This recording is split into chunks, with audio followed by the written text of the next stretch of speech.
செய்திகள் தொடர்கின்றன. புரசைவாக்கம் டவுட்டனில் உள்ள ஒரு தனியார் பள்ளியில் அரசு நிர்ணயித்த கட்டணத்தை விட 2 மடங்கு வசூலிக்கப்படுவதால் பெற்றோர்கள் பள்ளியை முற்றுகையிட்டனர். சென்னை புரசைவாக்கம் டவுட்டனில் ஒரு ஆங்கிலோ இந்தியன் பள்ளி இயங்கி வருகிறது.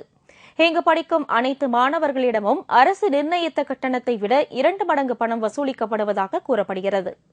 இந்நிலையில் இன்று பள்ளிக்கு சென்ற மாணவர்களில் கட்டணம் செலுத்தாத மாணவர்களை மட்டும் நீண்ட நேரம் தனி அறையில் அடைத்து வைத்த பள்ளி நிர்வாகம் பெற்றோர்களை வரவழைத்து கட்டணம் செலுத்தாவிட்டால் மாணவர்களை வீட்டிற்கு அழைத்து செல்லுமாறு கூறியது.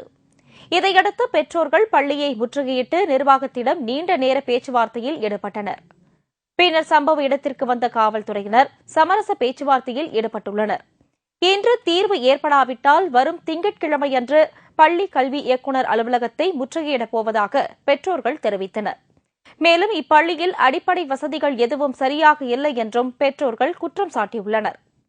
அரசு கடந்த ஆண்டு அரசு நிர்ணயித்த கட்டணத்தை விட கூடுதலாக கட்ட மாட்டோம் என்று சொன்ன காரணத்திற்காக ஆங்கிலோ இந்தியன் டவுட்டன் ஸ்கூல்ஸில் பெண்களில் கிட்டத்தட்ட 100 பசங்களை தனி அறையில் போட்டு அடைச்சிட்டாங்க. நாங்கள் காலையில் கொண்டு பெண் பிள்ளைகளை உள்ளே விடும்போது எதுவுமே சொல்லலை. விட்டுட்டு நாங்கள் எல்லாருமே வீட்டுக்கு போயிட்டதுக்கு அப்புறமா ஒவ்வொரு பேரண்ட்டுக்கும் ஃபோன் பண்ணி உங்கள் பிள்ளைங்களை கூட்டிகிட்டு போங்க, காரணம் கேட்டால் நீங்கள் நாங்கள் சொன்ன ஃபீஸை கட்டலை. இதேபோல் இப்பள்ளியின் மற்றொரு கிளையான கொடுங்கையூரில் உள்ள பள்ளியிலும் 2 மடங்கு கட்டணம் வசூலிக்கப்படுவதாக புகார் எழுந்ததை அடுத்து பெற்றோர்கள் முற்றுகையிட்டு போராட்டத்தில் ஈடுபட்டனர். கொடுமைக்கார மனைவியிடமிருந்து விவாகரத்து பெறலாம் என்று சென்னை உயர்நீதிமன்றம் அதிரடி தீர்ப்பு வழங்கியுள்ளது. சென்னை வேளச்சேரியைச் சேர்ந்த ரமேஷ் மற்றும் ஹேமலதா ஆகியோருக்கு கடந்த 2001ஆம் ஆண்டு திருமணம் நடைபெற்றது. சில வருடங்களுக்கு பின் ரமேஷ் தன்னிடம் வரதட்சணை கேட்டு கொடுமைப்படுத்துவதாக ஹேமலதா போலீசில் புகார் அளித்தார். அதன் பேரில் கைது செய்யப்பட்ட ரமேஷ் தனக்கு ஜாமீன் வழங்க கோரி கடந்த 2005ஆம் ஆண்டு சென்னை அமர்வு நீதிமன்றத்தில் மனு தாக்கல் செய்தார். இதை எதிர்த்து ஹேமலதா தாக்கல் செய்த மனுவால் ரமேஷுக்கு ஜாமீன் மறுக்கப்பட்டது. இதையடுத்து சென்னை உயர்நீதிமன்றத்தில் ரமேஷ் வழக்கு தொடர்ந்தார். அப்போது ஹேமலதாவை ரமேஷ் கொடுமைப்படுத்தியதற்கு போதிய ஆதாரங்கள் இல்லாததால் அவருக்கு ஜாமீன் வழங்கி உயர்நீதிமன்றம் உத்தரவிட்டது. இந்நிலையில் தனக்கு விவாகரத்து கேட்டு சென்னை குடும்ப நல நீதிமன்றத்தில் ரமேஷ் மனு தாக்கல் செய்தார். நீதிபதிகள் எலிபி தர்மாராவ், வேணுகோபால் ஆகியோர் அடங்கிய அமர்வு முன் இந்த மனு விசாரணைக்கு வந்தது. அப்போது ரமேஷ் மீது ஹேமலதா அளித்துள்ள புகார்களுக்கு போதிய ஆதாரங்கள் இல்லை என்றும் இதனால் ரமேஷுக்கு விவாகரத்து அளிப்பதாகவும் நீதிபதிகள் தெரிவித்தனர். கணவன் குடும்பத்தையே ஒட்டுமொத்தமாக சிறைச்சாலைக்கு அனுப்பணுங்கிற நோக்கத்துக்கு இல்லாம இப்படி பொய் வழக்குகளின் மூலம் கணவனுடைய குடும்பத்தையும் கணவனையும் கொடுமைப்படுத்துவதும் கூட கொடுமைதான். ஆக அங்க சேர்ந்து வாழறதுக்கான லவ் அண்ட் அஃபெக்ஷன், அந்த பாசமோ அன்பு இல்லாம போயிடும். ஆகவே இந்த திருமணம் செல்லாது, இந்த திருமணம் நிலைக்கத்தக்கதில்லை அப்படின்னு சொல்லி நம்முடைய உயர்நீதிமன்றம் தீர்ப்பளிச்சிருக்காங்க. கணவனுக்கு விடுதலையும், கணவன் இதுவரைக்கும் வாழ்ந்த காலத்திற்கு அந்த பெண்மணிக்கு ஒரே ஒரு ஜீவனாம்சமாக 2,50,000 ரூபாயும் கொடுக்க சொல்லி உத்தரவிட்டிருக்காங்க.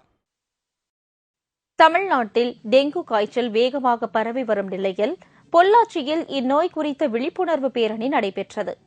தமிழகத்தில் டெங்கு காய்ச்சல் பரவி வருவதால் மக்கள் பீதியடைந்துள்ளனர். நெல்லை மாவட்டத்தில் டெங்கு காய்ச்சலுக்கு இதுவரை 40ற்கும் மேற்பட்டோர் உயிரிழந்தனர். சென்னையிலும் ஒரு பெண் டெங்கு காய்ச்சலுக்கு பலியானார். இதேபோல் தூத்துக்குடி, மதுரை, சேலம் உள்ளிட்ட மாவட்டங்களில் டெங்கு காய்ச்சல் பரவியுள்ளது. இந்த பயங்கர நோயை தடுக்க அதிமுக அரசு இதுவரை எந்த தடுப்பு நடவடிக்கையும் எடுக்கவில்லை என்று பொதுமக்கள் குற்றம் சாட்டியுள்ளனர். இந்த நிலையில் பொள்ளாச்சியில் டெங்கு காய்ச்சல் குறித்த மக்களிடம் விழிப்புணர்வு ஏற்படுத்துவதற்காக துப்புரவு பணியாளர்கள் சார்பில் பேரணி நடைபெற்றது.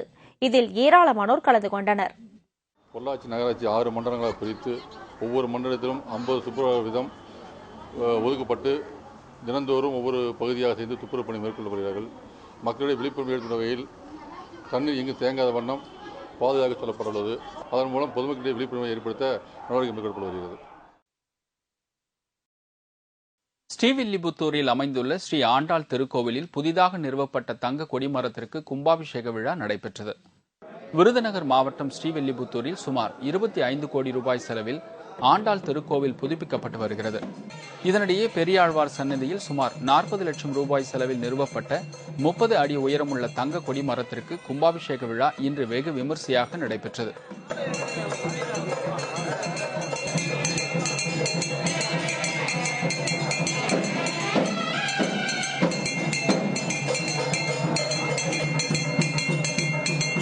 இந்த விழாவில் ஏராளமான பக்தர்கள் கலந்து கொண்டு சுவாமி தரிசனம் செய்தனர். நாகை மாவட்டம் பூம்புகாரை அடுத்த இலுப்பூரில் புகழ்பெற்ற ஸ்ரீ மகா மாரியம்மன் ஆலயத்தில் மகா கும்பாபிஷேக விழா வெகு விமரிசையாக நடைபெற்றது. இதேபோல் தஞ்சை மாவட்டம் திட்டையில் அமைந்துள்ள குரு பரிகார ஸ்தலமான வசிஷ்டேஸ்வரர் திருக்கோவில் குரு பரிகார பூஜை நடைபெற்றது.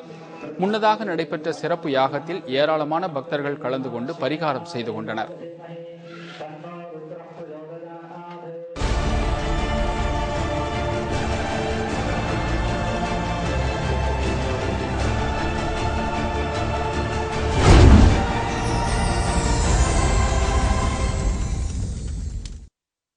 ஆச்சரியம் ஆனால் உண்மை.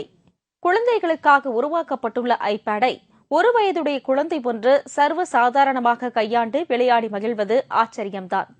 ஆனால் விலங்கினத்தை சேர்ந்த குரங்கு ஒன்றும் ஐபேடை தனது கைகளால் லாவகமாக மாற்றி விளையாடும் ஆச்சரியத்தை பாருங்கள்.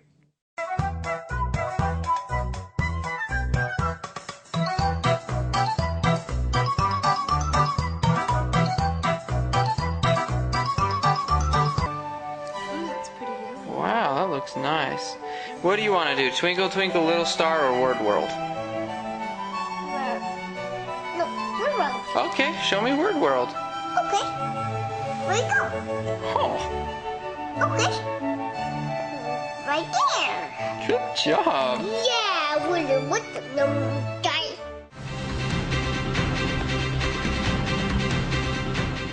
ஜெர்மனியில் ஒரே மேடையில் 15 ஜோடிகளுக்கு திருமணம். விவரம் இடைவேளைக்கு பிறகு.